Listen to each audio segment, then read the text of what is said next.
Deus.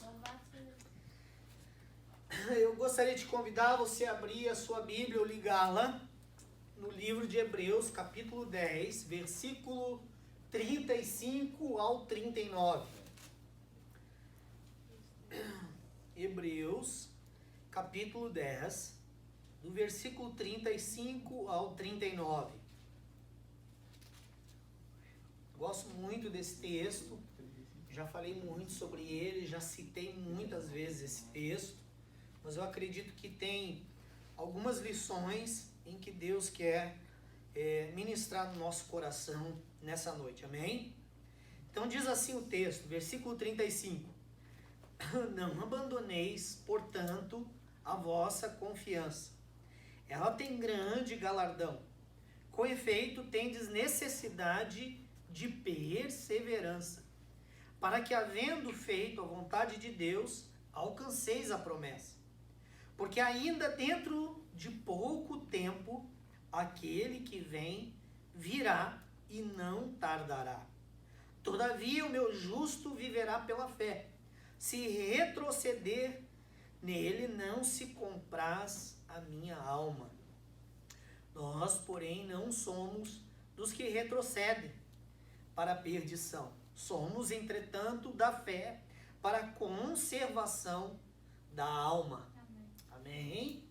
Agora eu queria que você abrisse aí na primeira carta aos Coríntios, capítulo 10, versículo 12. Que diz assim: aquele, pois, que pensa estar em pé, veja que não caia. De novo, 1 Coríntios, capítulo 10, versículo 12. Aquele, pois, que pensa estar em pé, veja que não caia. Amém? Esses dois textos, eles falam a respeito de não desistir, falam da gente permanecer e perseverar. Amém? E esse é o tema da minha mensagem, o desafio de permanecer. Então eu quero estar falando sobre isso com você essa noite. Amém. Pensei um pouco, ouvi uma pregação que o pregador trouxe um pouco a respeito desse aspecto, mas ele falava mais a nível de ministério, de chamado. Mas eu quero trazer isso aqui para a nossa vida de cristão. Amém? Sabe, eu vejo assim o quanto que é lindo uma pessoa entregar a sua vida a Cristo. Não é verdade? Eu acho que não tem maior alegria quando você prega uma mensagem e você faz um apelo e uma pessoa se converte, ela aceita Jesus no coração, ela entrega a sua vida a Deus e ali começa um processo de conversão, nasce um processo de conversão. Não é fantástico quando você tem essa experiência, não só de você tá pregando, mas de você estar participando de um momento como esse. É lindo ver as pessoas entregando suas vidas a Cristo. Amém? Às vezes até você num evangelismo pessoal, levando uma pessoa, conduzindo uma pessoa, falando, olha, você quer fazer a oração da salvação, a oração da fé? E você conduz aquela pessoa. Mais lindo que isso é o que nós tivemos aqui no dia 8 de setembro. É a pessoa confirmando realmente a sua fé, em Cristo Jesus, confirmando a decisão que ela tomou naquele dia, de se batizar realmente e falar para o mundo, eu pertenço a Jesus Cristo, eu sou dele, o mundo todo tem que saber disso. Amém? Agora, além dessas duas coisas, é muito bonito, é uma sequência que eu estou falando aqui, ver as pessoas servindo a Deus com seus talentos e com seus dons, não é verdade? Quando você vê as pessoas, às vezes como equipe, mas também individualmente, servindo a Deus, utilizando dos seus talentos, dos seus dons, do seu chamado, realmente para servir a Deus, servir as pessoas e servir a igreja. Agora, olha só, provavelmente você já ouviu essa frase.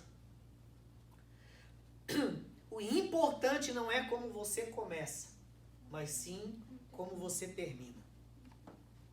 Já ouviu essa frase? né? Bem comum.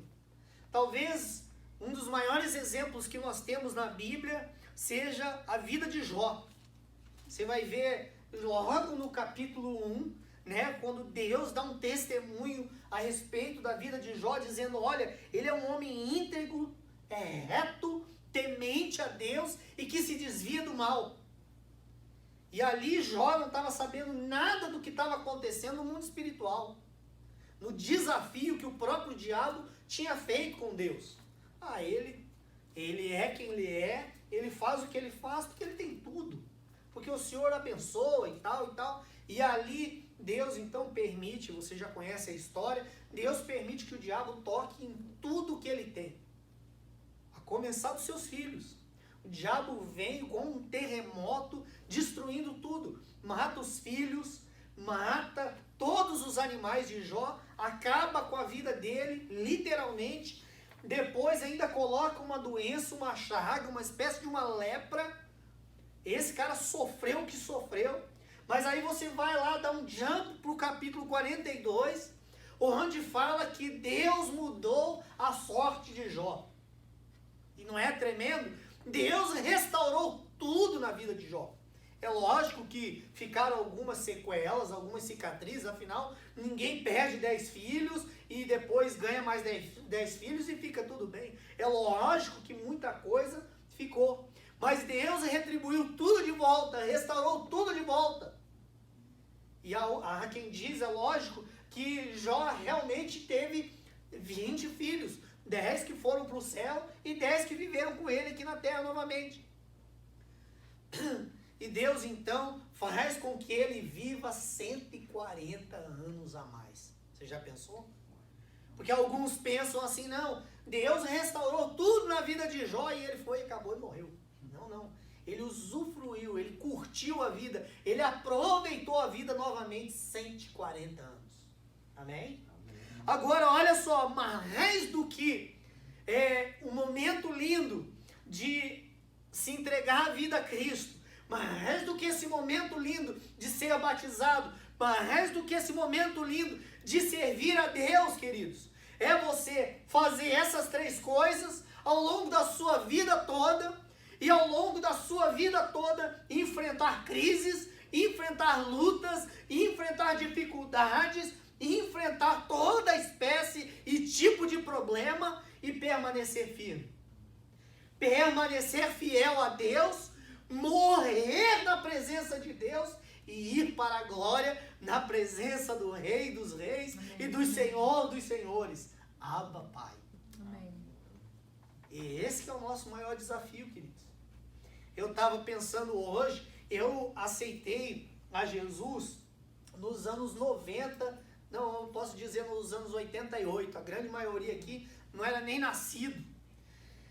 Em 88 eu aceitei Jesus, eu sempre faço essa distinção no meu testemunho, porque teve um período em que eu aceitei Jesus e teve um período que eu realmente me converti.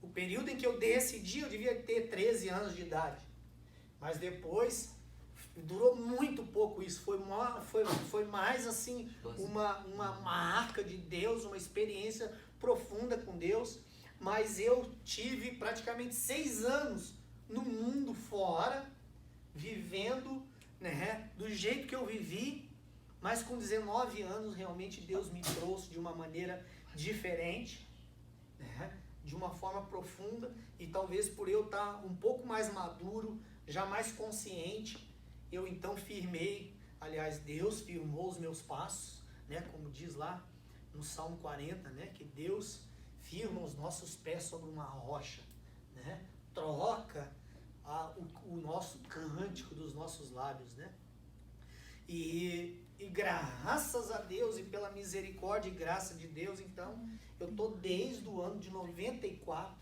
firme e forte com Deus. Mas como eu disse, muitas vezes enfrentando crises, enfrentando lutas, dificuldades, problemas de toda espécie.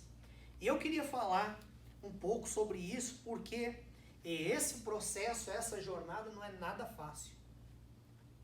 Nada fácil. E eu não quero aqui, ao longo da nossa vida, eu vou falar aqui, que nós enfrentamos, né, alguns tipos de crises, e eu quero dar alguns exemplos para vocês. Eu tô rindo porque eu não quero ser pessimista, entendeu? Eu não quero que você olhe para a sua vida e você fique desanimado e você fala, rapaz, é isso mesmo a vida? Então eu tô lascado, eu tô roubado, né? Mas é importante você entender que vai ter essas coisas aqui que eu vou citar. É muito importante. Eu estava vendo eu assisto muita entrevista, né? Eu gosto muito de filosofia, eu gosto de política, eu gosto de psicólogo, e assim, é uma variedade assim, de coisas que eu assisto. Mas eu vi uma entrevista que um cara falou sobre depressão, e ele falando que um dos motivos mais sérios que levam, eu falei muito na semana retrasada sobre isso, mas só trazendo esse dado, um dos motivos que leva muitos adolescentes e os jovens a entrarem numa depressão e não transferindo, né? Mas é uma certa culpa dos próprios pais. Por tentar proteger demais os filhos, por tentar cuidar demais. Então, o filho acaba sendo colocado numa redoma, não entende muito como é que é a vida, porque o pai e a mãe sempre estão protegendo, estão dando tudo, estão provendo, estão tentando evitar que aquela criança ela receba críticas, por exemplo, ou ela seja recusada em alguma coisa que ela faça, ou qualquer coisa, ou seja reprovada. Não, você não passou, você não vai fazer. Ou você realmente não é capaz de fazer isso. Ou você não tem habilidade para fazer isso. E isso, eu acredito ainda muito mais aqui nos Estados Unidos, isso é uma coisa muito forte. Você vê que, por exemplo, assim, tem um campeonato de soccer de criança, todo mundo vai com medalha para casa, entendeu? Não pode, o cara, entendeu? Ele não aprende a perder, ele não aprende a ser derrotado, ele não aprende que a vida vai dar umas lambadas nele. Então, quando o jovem começa a sair dessa proteção dos pais e começa a enfrentar a vida, ela começa a ver a vida como ela é. E aí o choque vem e aí derruba algumas pessoas de uma maneira muito forte, né? Mas eu quero colocar aqui para vocês, como eu disse, eu não quero desanimar, não quero que você fique desesperado a respeito da vida, eu quero, ao contrário, alimentar a sua fé, a sua confiança e a sua esperança em Deus. Amém? Amém? Mas vamos lá. Amém, amém. Amém. Vamos lá. Tô querendo Animou, ficar né? animada. Mas vamos analisar algumas crises. Talvez algumas delas você já viveu, talvez você vai viver, talvez você não viva. Né? Não vou falar que você vai viver todas elas, mas algumas com certeza. A primeira, que eu gostaria de dizer, não está numa sequência, não está numa cronologia, mas a maioria de nós, algum momento da nossa vida, vivemos uma crise existencial. Quem eu sou? Qual é o meu propósito? Por que é que eu nasci? E a gente que é cristão faz a outra pergunta: qual é o meu chamado? Qual é o meu ministério? O que é que eu posso fazer para servir a Deus? Quando vem alguém na igreja, quando vem um pregador, quando vem alguém e fala assim: olha, todo mundo tem chamado, todo mundo tem dons e talentos, e você precisa se encontrar na casa de Deus e encontrar alguma coisa que você tenha paixão e amor em fazer. Mas ao longo da nossa vida, em alguns momentos, eu nem falo que isso é definitivo. Vivi uma pequena crise aqui, acabou, morreu. Não.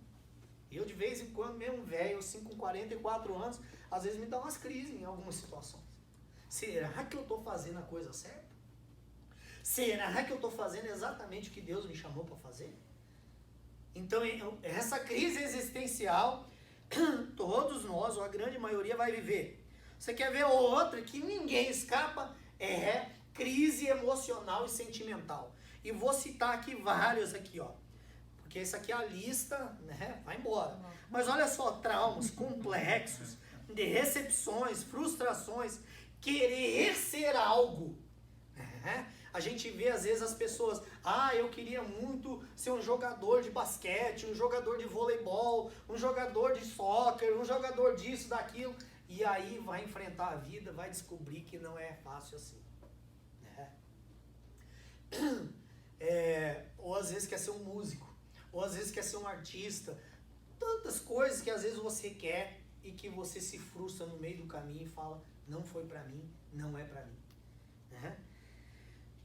Medos, rejeições, traições, baixa autoestima, limitações, incapacidades, desânimo, depressão, cansaço, não só físico, mas realmente emocional também, sofrimentos, perdas, injustiças, indecisões, relacionamentos afetivos ruins.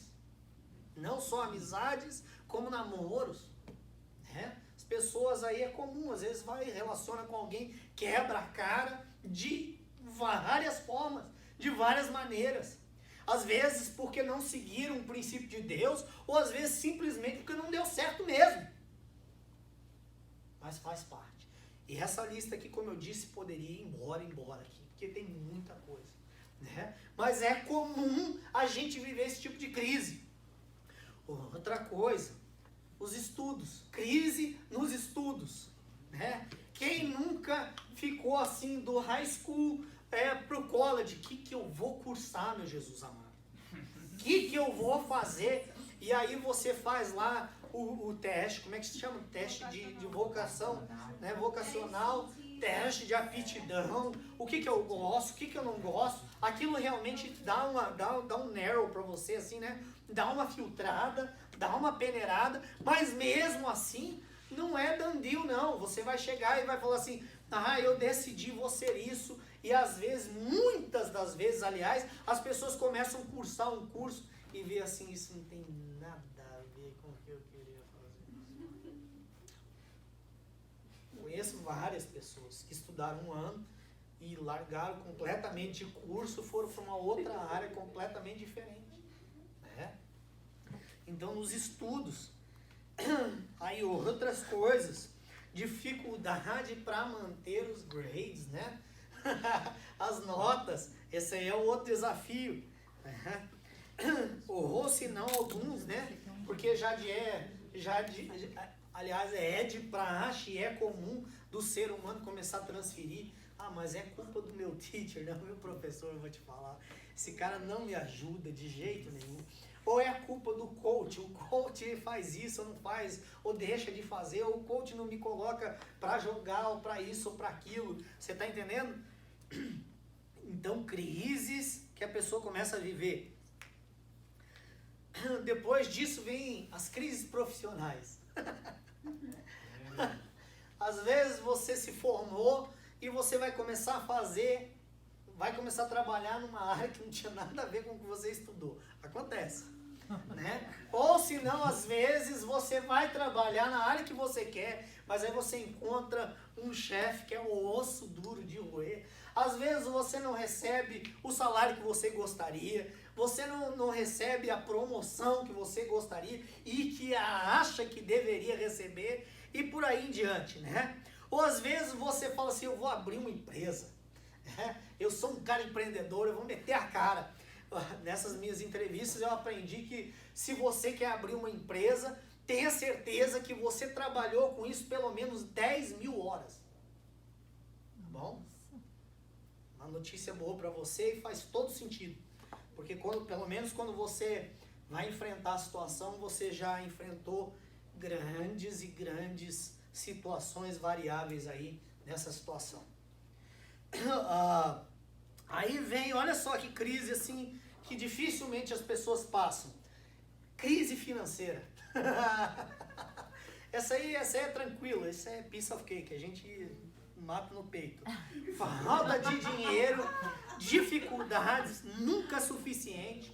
Ou às vezes é casa, ou às vezes é carro, ou às vezes são necessidades básicas que a gente não consegue nem aquilo providenciar. Né? Deus te abençoe, meu filho, tá bom? Aí, como eu disse, crises em relacionamentos, às vezes com amigos, né? Muito comum, às vezes acontece, né? Às vezes até mesmo assim, um faz uma fofoca do outro e tal, e vira aquele negócio assim, aquele constrangimento, aquela questão chata, ou aquela decepção mesmo, poxa, eu não esperava isso de fulano, de Beltrano, né? Me machucou, me magoou, relacionamento é um negócio, gente, que se não houver perdão, eu sempre falo disso, não existe relacionamento sem perdão, esquece. Qualquer nível de relacionamento. Pode ser pastor com discípulo, pode ser igreja, pode ser amigos, pode ser família, pode ser irmão com irmão, pode ser aonde for. Se não houver no casamento, é lógico, não é diferente. E aí vem uma outra crise, né? Eu tô aqui meio que gradativo, né? Vai aumentando. Vocês acham que o negócio vai diminuindo? Não. Aí, crise em casamento, né? E é interessante que quando a gente faz o pre-marriage counseling, como a gente vê assim umas diferenças entre as pessoas, né? E assuntos assim que nunca os dois bonitos trataram na vida, e quando eles entram no casamento assim, falam, meu Jesus, e agora? Nós vamos ter que resolver essa parada aí, né? Aí depois vem crise com os filhos, olha só que maravilha, né? São pessoas diferentes, indivíduos diferentes, temperamentos diferentes, personalidades diferentes, e aí o pau quebra também. Como eu disse no ministério, às vezes você já está caminhando anos e anos fazendo alguma coisa no ministério, de vez em quando bate um negócio assim, uma crise, você fala assim, será que é isso mesmo? Será que eu estou fazendo a coisa certa? Será que eu estou no lugar certo? Será que já não deu tempo? Será que já não está na hora de mudar? Será que não está na hora de fazer isso? Será que não está na hora de aposentar? Nunca está na hora de aposentar, né? Mas são crises, né, que a gente enfrenta. Agora, olha só que lindo, quando você acha assim, poxa, acabou, né? Olha só que legal. Tirando todas essas crises que eu falei, ainda precisamos lutar com a nossa natureza, com a nossa carne, com as nossas vontades e desejos. Jesus disse, vigiai e orai, para que não entreis em tentação. O espírito, na verdade, está pronto, mas a carne é fraca. Mateus 26, 41. Então, além de todas essas crises normais, naturais, que a gente vive na vida, que a gente pode enfrentar, ainda a gente tem que lidar com a nossa natureza ruim, a nossa natureza pecaminosa. Olha só Lamentações 3:39, o que diz? Porque, pois, se queixa o homem vivente, queixa-se cada um dos seus próprios pecados. Então, além da gente enfrentar todo tipo de crise, eu tenho que lidar com a minha natureza. Quando a gente vê, por exemplo, o apóstolo Paulo em Romanos capítulo 7, acho que versículo 14, ele diz assim, mas o bem que eu quero fazer eu não faço, o mal que eu não quero, isso eu acabo fazendo. Olha que natureza, osso de resolver. Então a gente, além de enfrentar todas essas crises, ainda tem a nossa natureza. Agora você quer ver uma outra que a gente tem que enfrentar? O mundo. A Bíblia diz em Romanos capítulo 12 o quê? Que a gente não pode se conformar com este século ou com este mundo. E a gente precisa fazer uma renovação da nossa mente. Amém? E olha só o que diz em 1 João 2, de 15 a 17. Não ameis o mundo nem as coisas que há no mundo. Se alguém amar o mundo, o amor do Pai não está nele. Porque tudo que há no mundo, a concupiscência, ou seja, o desejo da carne, o desejo dos olhos e a soberba da vida, não procede do Pai, mas procede do mundo. Ora, o mundo passa bem como com os seus desejos, né? Aquele, porém, que faz a vontade de Deus permanece eternamente. Então, além de todas as crises, eu tenho que lidar com a minha carne, com a minha vontade, com os meus desejos, e eu tenho que lutar contra o mundo, e eu tenho que lutar e lidar com o diabo também. Você sabia? O diabo, suas ciladas e tentações. Efésios capítulo 6, versículo 10 e 11. Quanto ao mais serem fortalecidos no Senhor e na força do seu poder, e revestidos de toda a armadura de Deus, olha só, para poderdes ficar firmes contra as ciladas do diabo. Então eu preciso lutar realmente contra a minha natureza, eu preciso lutar contra o mundo, e eu preciso lutar contra o diabo. É fácil a nossa vida, sim ou não? Agora olha só o que mais que a gente, não é que tenha que lutar, mas a gente precisa deal with it, né? A gente precisa lidar com essa situação. Você sabia que Deus é um Deus soberano, né? Deus, ele estabelece a vontade dele do jeito que ele quer. A Bíblia diz, olha só, em Filipenses 2,13, porque Deus é quem efetua em vós tanto querer como realizar, segundo a sua boa vontade. Então, olha só, tem coisas e situações na sua vida que Deus vai promover. Você quer ver um exemplo disso? Hebreus fala que Deus corrige e disciplina a todo filho que ele recebe. Deus é soberano. Então vai haver situações na sua vida, ou vão haver situações em que Deus vai te corrigir, vai te disciplinar. E aí não é diabo, e aí não é a sua carne, e aí não é o mundo. Não, é Deus realmente te ensinando alguma coisa. Ou te colocando aonde Ele quer que você esteja. Não é assim? Amém? Não? Tá doendo? Amém. Uhum. Aí olha só outra coisa que a gente tem que deal com as circunstâncias e situações naturais. Você quer ver coisas que podem acontecer? Às vezes acontece em crise a nível de país, a nível de estado, a nível de cidades. Crise econômica às vezes, desemprego, por exemplo. Eu enfrentei talvez uma das maiores crises, é assim que eu vejo de uma forma geral, foi em 2007. Né? Que foi o bubble que explodiu do real estate. E os estados que mais foram afetados foram o estado da Flórida, Califórnia e Nevada. E eu estava, né, muito bem situado na Flórida. E quebrei feio. Tinha uma empresa com 24 funcionários, né? Foi diminuindo. Daqui a pouco estava eu e mais um, e daqui a pouco estava eu sozinho trabalhando. Né? Perdi 2 casas, e aí eu falei assim, vou sair daqui e vou para Chicago. Né?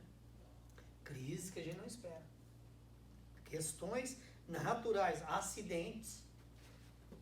Ninguém pode prever um acidente. Acidente de qualquer aspecto. Às vezes você bateu um carro, né? Às vezes um acidente que a pessoa se machuca, né? Corta isso, corta aquilo, sei lá. Tantas coisas que podem acontecer a nível de realmente acidente, que é uma coisa que você não controla. Prejuízos, desgastes naturais. Isso aqui é interessante. Só exemplo bobo aqui, mas às vezes as pessoas, por exemplo, estão lá com um pneu que está mais careca do que o pastor. E aí fura o pneu e eles falam assim, ô diabo, né? Isso deve ser o devorador. Não, meu chapa, é desgaste natural, as coisas quebram. As coisas, né, tem um fim. Nada é eterno, meu filho, só você mesmo, só a sua alma. Né? O resto vai estragar. Então, desgastes naturais. Olha só, o que Jesus disse na questão natural, né? Para que vos torneis filhos do vosso Pai Celeste, porque Ele faz nascer o sol sobre maus e bons e vir chuva sobre justos e injustos. Mateus 5,45. Ou seja, tem coisas que vão acontecer indistintamente. Olha que palavra bonita. Se você é um cristão ou não, se você é justo ou não, se você dá o seu dízimo ou não, se você vem à igreja ou não, pode acontecer com você. A gente não vê gente cristã ficando enferma, doente, com câncer. Misericórdia, mas acontece, tanto com o ímpio como com o justo. Olha só o que diz em Eclesiastes 9:2. Tudo sucede igualmente a todos. O mesmo sucede ao justo e ao perverso, ao bom e ao puro e ao impuro, tanto o que sacrifica como o que não sacrifica, ao bom como ao pecador, ao que jura como ao que teme o juramento. Tudo acontece igualmente a todos, queridos. Eu sempre gosto de dar um exemplo, de novo, porque eu morei na Flórida e enfrentei vários furacões, né? O furacão não escolhe casa, mano. Se ele é cristão, se não é, vai pegar todo mundo.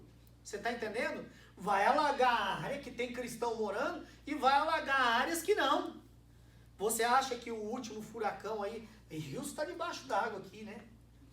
Acho que parece que não sei quantos condados estão embaixo d'água.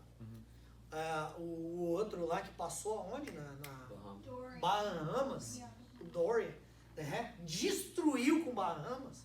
Tem um vídeo até na internet, eu não sei nem se é real, o cara de dentro da casa dele, ele filmou um tubarão passando de tanta água que tava na casa dele.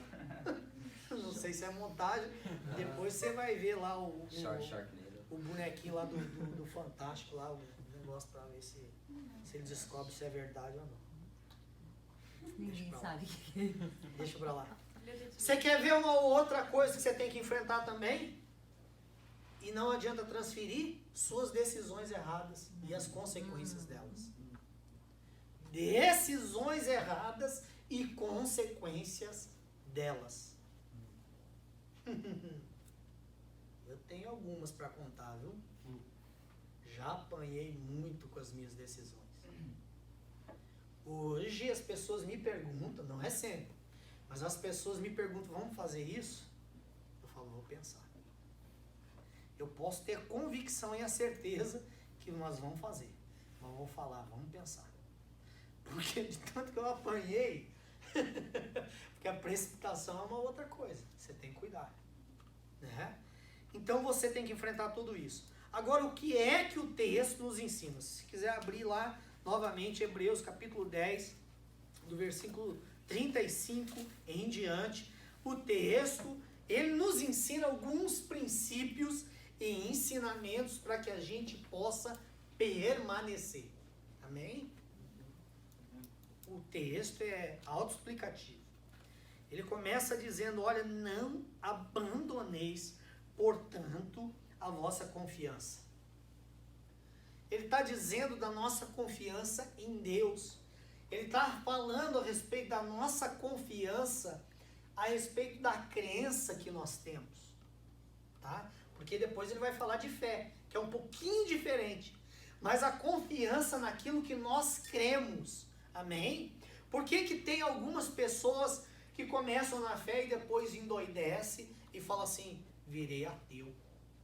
Ou virou não sei que outra coisa, que outra religião, ou até foi para uma, não para uma heresia somente, mas às vezes para uma seita. E você não entende como é que uma pessoa que estava na casa de Deus e estava mais ou menos seguindo um caminho, porque ela fez isso aqui, ela abandonou a confiança que ela tinha na crença que ela tinha.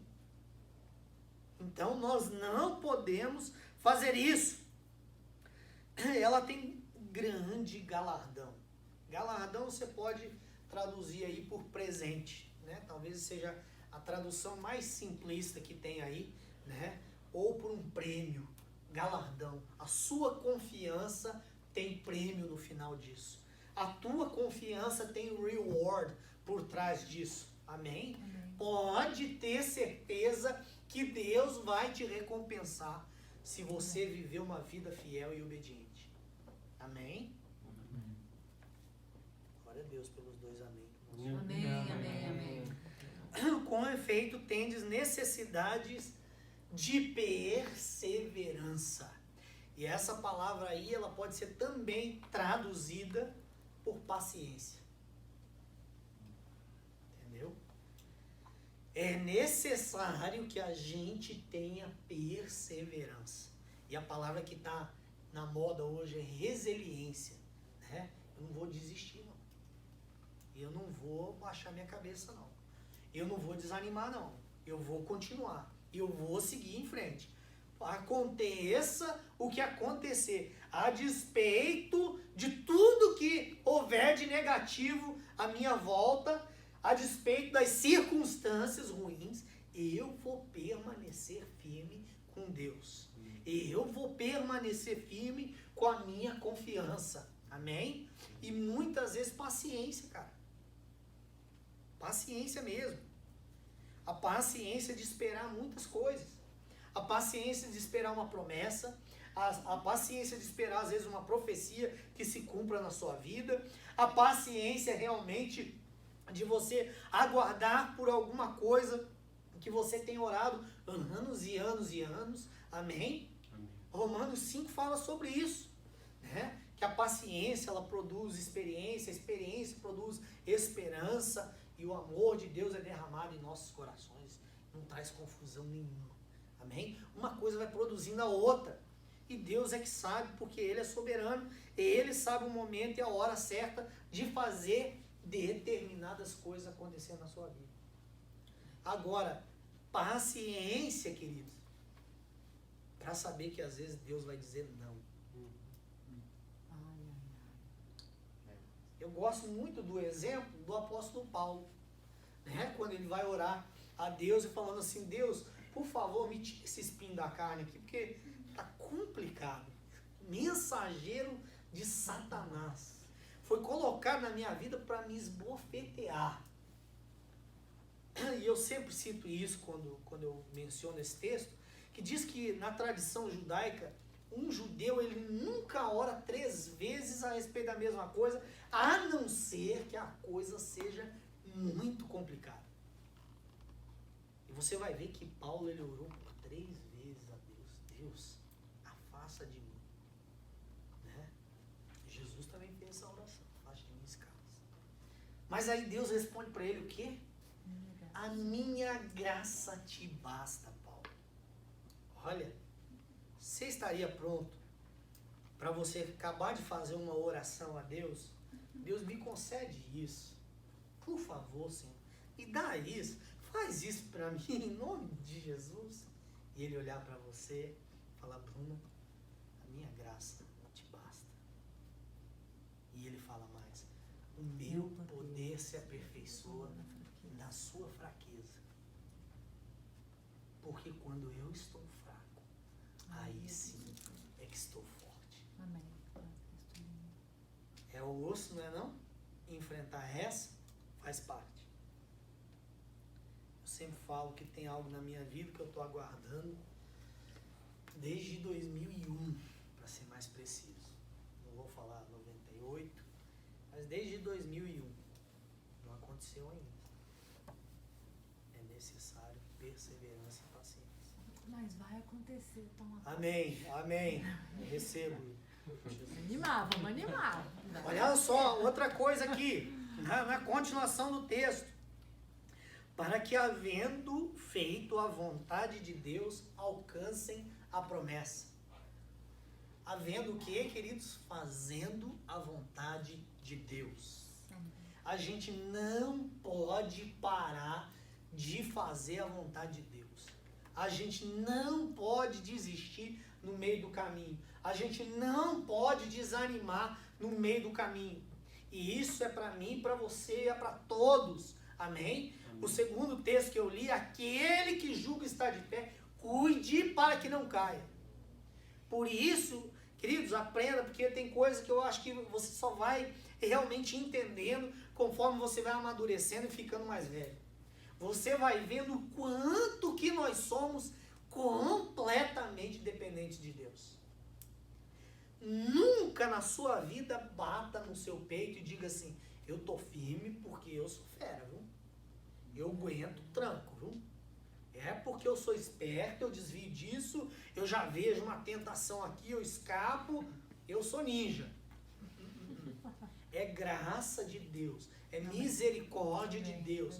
E nós precisamos se manter sempre extremamente dependentes de Deus. Amém. Amém? Então, fazendo a vontade de Deus. Então, não abandonando a nossa confiança.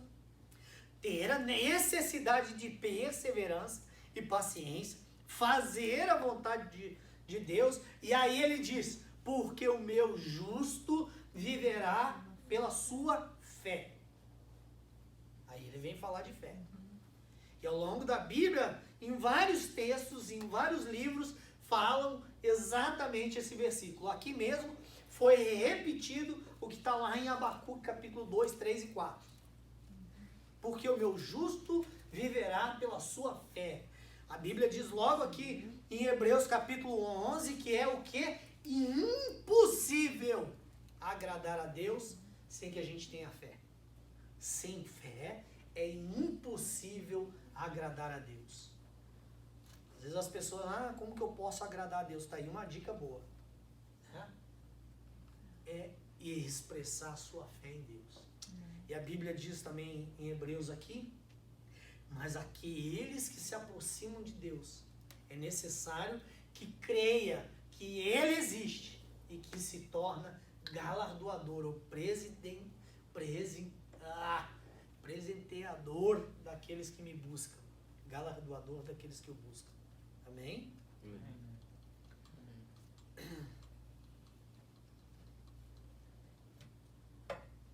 A respeito da fé, queridos, tem alguns textos, sempre que eu falo de fé, que eu gosto de relembrar. Judas, por exemplo, a epístola de Judas, só tem um capítulo, ele diz que é necessário que a gente batalhe pela nossa fé. Significa que vão haver momentos na nossa vida que não vai ser fácil continuar crendo em Deus e tendo fé em Deus, sabia? Imagina você enfrentando uma crise extremamente difícil. Esse momento não vai ser nada fácil para você manter a sua fé. Porque é muito fácil a gente olhar para a pessoa e aconselhar alguém que está vivendo uma crise, um momento extremamente difícil da vida dela, ou de enfermidade, ou seja lá, crise no casamento, seja o que for, e você vai falar assim, creia, meu irmão. É muito fácil. Mas quando você está inserido na situação, no problema, aí o pau quebra. E um outro texto que eu gosto muito sobre fé é o que está lá em Lucas capítulo 22, quando Jesus olha para Pedro e diz assim, olha Pedro, Satanás quis peneirar vocês como trigo. Ou seja, queria ceifar vocês, arrebentar com tudo. E só faltou Pedro perguntar, e aí Jesus, e o senhor fez o quê? Jesus não fez nada. Ele só fez uma oração. Ele disse, mas eu orei ao Pai, Pedro, para que a sua fé não desfaleça. Você está entendendo?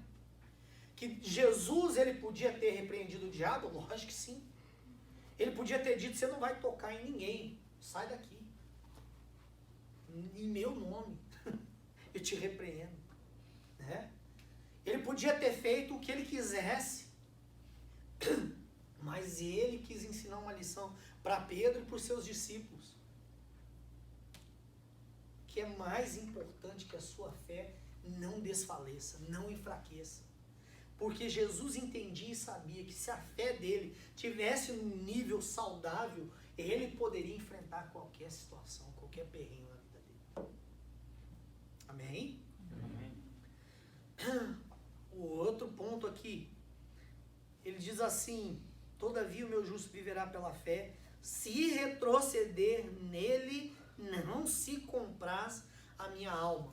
Ou seja, a alma de Deus não tem prazer e nem alegria nenhuma nas pessoas que retrocedem, que desistem, que desanimam, que param no meio do caminho. Olha só o que Jesus disse, Lucas 9:62. Ninguém que tendo posto a mão no arado, olha para trás, é apto para o reino de Deus. Ninguém. Percebe, né? Você começou, meu irmão, vai até o fim. Amém. Custe o que custar. Amém? O pau está quebrando e você está falando, não vou parar.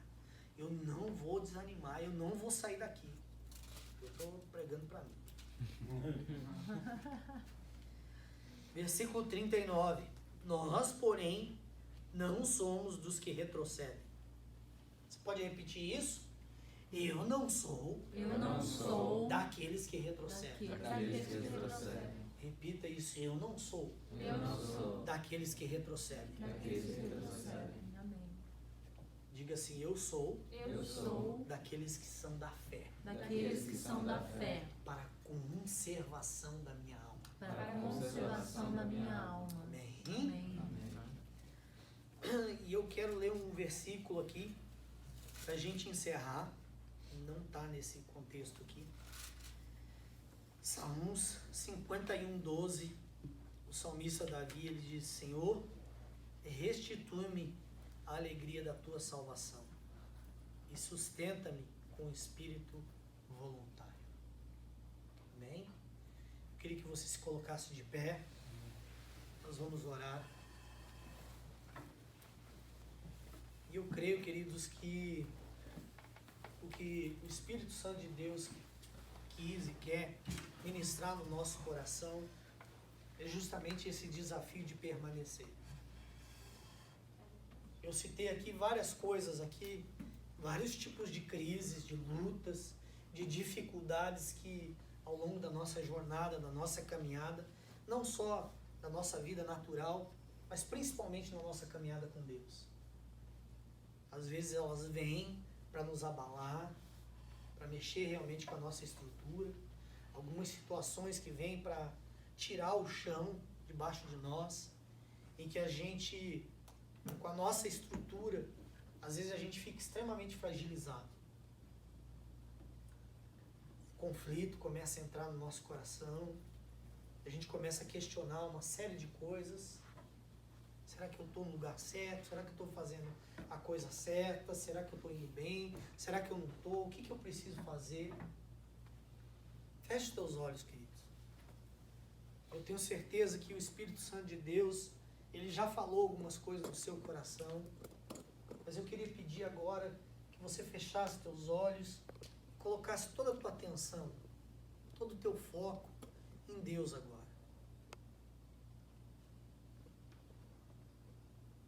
Nós sabemos que Deus é o único que sabe tudo que está no nosso coração. Deus é o único que sabe o que passa na nossa mente, aquilo que nós estamos sentindo, aquilo que nós estamos pensando, aquilo que nós estamos questionando. E o Espírito Santo de Deus te trouxe aqui porque Ele quer ministrar na sua vida.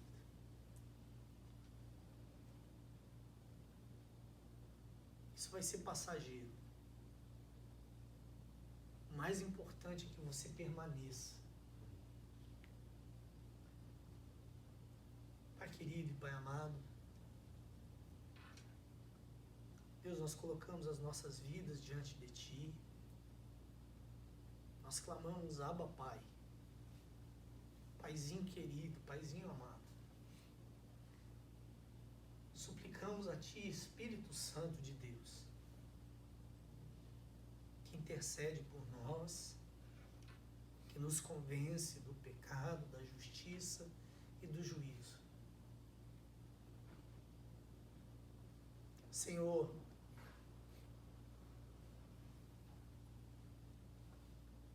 eu sei que o Senhor me trouxe aqui para ministrar no meu coração, Pai. Para fortalecer, Senhor, a minha confiança em Ti, fortalecer a minha fé. Deus, eu não quero desanimar. Eu não quero retroceder, Pai.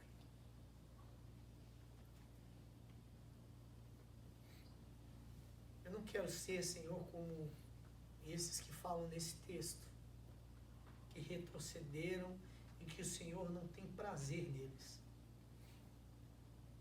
Mas para que isso aconteça, Senhor, nós reconhecemos, Pai, as nossas limitações, as nossas fraquezas. E nós suplicamos a Ti, Pai, porque a Tua palavra diz que o Senhor é um Deus que conhece a nossa estrutura e sabe que nós somos pó. O Senhor conhece, Senhor, aquilo que nós conseguimos e podemos suportar e aquilo que não. Por isso a nossa oração nessa noite, Senhor, nos ajuda a permanecer, Pai. Nos ajuda a ter uma história contigo, Senhor. Não permita, Senhor, que ninguém aqui se desvie, Pai. Que ninguém aqui se afaste de Ti, Pai. Como diz a Tua palavra no livro de Josué, que a gente não se desvie nem para a direita, nem para a esquerda, mas que a gente possa permanecer firme, Senhor, nos Teus caminhos, Pai. Que nenhuma dessas crises, Pai, seja maior do que o Teu amor e a Tua presença, como diz Romanos capítulo 8, Senhor. Que não existe nada que possa nos separar do Teu amor, Pai. Que nenhuma crise, Pai. Que nenhuma questão natural, Senhor, Deus, possa ser mais forte do que a Tua presença em nós, ó Pai.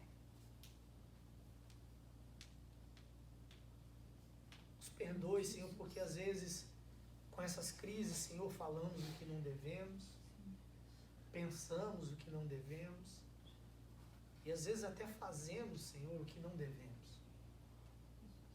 Por isso nós clamamos a Ti, suplicamos, Senhor, ó Deus, pelo Teu perdão, Jesus.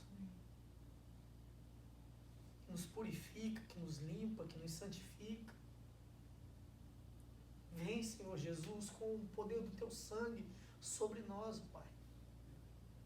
Limpando, Senhor, o nosso coração, limpando a nossa alma, limpando a nossa mente.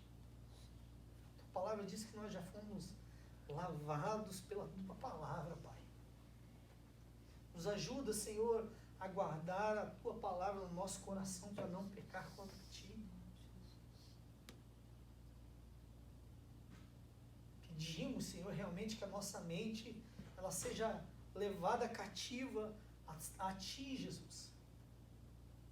Que o Senhor tenha o controle, que o Senhor tenha o domínio sobre as nossas vidas, Pai. Não permita, Senhor, que os nossos pés, que os nossos joelhos vacilem. Em nome de Jesus. Em nome de Jesus Cristo.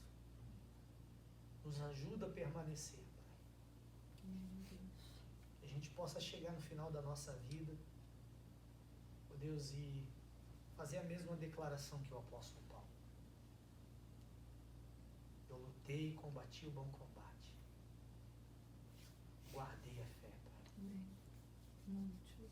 Que essa possa ser, ó Deus, a nossa história. Que esse possa ser o nosso legado, Pai. Que os nossos amigos, os nossos filhos, os nossos parentes vão ver, Pai. Em nome de Jesus Cristo. Em nome de Jesus. Que nós possamos permanecer firmes até aquele dia. Em nome de Jesus. Em nome de Jesus.